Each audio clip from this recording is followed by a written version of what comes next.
If your boat has an inboard engine, fixed fuel tanks, or any onboard fuel burning device, you are required to carry a Type 5BC fire extinguisher. Now, most modern boats also have some kind of automatic fire suppression system in the engine bay, each of which should be checked annually to make sure they're in good working order. But the problem with a fire extinguisher is, A, you have to be aware there's a fire in progress. B, you have to know how to use it. And C, you have to be willing to get close enough to the fire to actually use it. I don't know about you, but if my boat is on fire, my legs will have more brains than I do. This is the Elide Automatic Fire Extinguishing Ball, and this particular one is designed for marine use. Now, if you're like me, you're probably thinking, there's no way this little ball is going to put out a fire.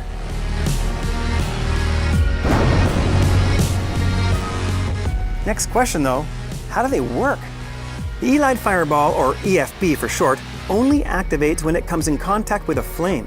It does not activate on elevated levels of heat, but when flame comes in contact with the EFB, it will activate within 3 to 5 seconds.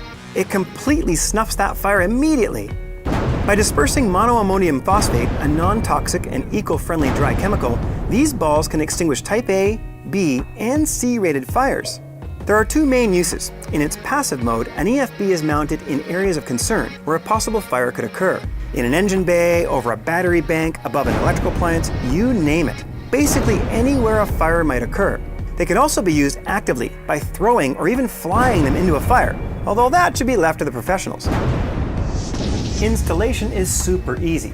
They are compact and light. The marine ball is 4 inches in diameter and only weighs 1.5 pounds, which should provide some flexibility in finding a mounting location. We are going to mount them just above the fuel system.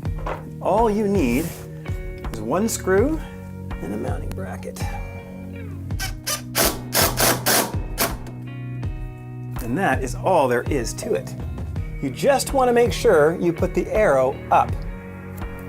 Put the retaining clip in place. Since they're a self-activating device, they provide 24/7 coverage.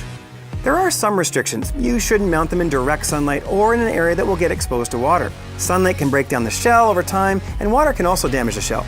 So it's not for an open tin boat with an outboard. That's it.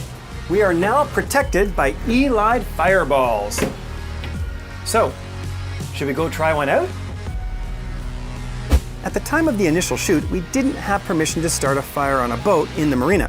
So, we improvised, in my backyard, with some instructions from Elide. We're going to use precise amounts of gasoline on an old carpet surrounded by plywood. We've got a bit of safety gear, a fire extinguisher, extra Elide balls, and a garden hose just in case. Shall we? When the ball comes in contact with the flame, the fuses surrounding the fireball ignite, agitating the powder inside, and within seconds activates the igniter on top of the ball, dispersing the chemical powder over the fire area. The outward force of the discharge pushes the oxygen out of the fire area, and the powder extinguishes the fire. Unreal and effective. But now you're probably wondering, how safe is the residual chemical, the monoammonium phosphate, on mechanical parts like engines and marine systems? It's basically a fertilizer that is often used when planting grass. But it can accelerate corrosion of metals, so you should hose down any exposed areas with water as soon as possible. If you get it on your skin or in your eyes, just rinse with water. That's all there is to it. They are completely automatic, require no power, and have no moving parts. A couple of simple tools to install, and that's about the easiest safety DIY you can do for your boat. Cost at the time of this shoot is $95 US for a 4-inch marine ball and $120 US for the larger 6-inch ball. They even come with a 5-year warranty. And when they expire, you can simply cut them open, send them to a landfill, or even use them to fertilize a tree.